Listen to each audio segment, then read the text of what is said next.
বড়সড় ট্রেন দুর্ঘটনা হলে কিভাবে মোকাবিলা করা যায় তাহারই মহড়া হয়ে গেল আজ শুক্রবার দিন দক্ষিণ পূর্ব রেলে আদ্রা ডিভিশনের ঝরিয়াডি এলাকায়। দক্ষিণ পূর্ব রেল আদ্রা ডিভিশনের আধিকারিকদের উপস্থিতিতে একটি মহড়ার আয়োজন করা হয়। সেখানে দেখানো হয় রেল দুর্ঘটনা হতে গেলে কিভাবে যুদ্ধকালীন তৎপরতায় মোকাবিলা করা যায়।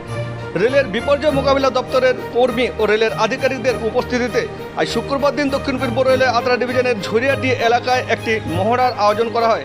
সেখানে দেখা যায় যুদ্ধকালীন তৎপরতায় রেল দুর্ঘটনায় মোকাবিলা কিভাবে করা যায় তারই মহড়া শুরু হলো দক্ষিণ পূর্ব রেলে আদ্রা ডিভিশনের ঝরিয়াডি এলাকায় আজ শুক্রবার।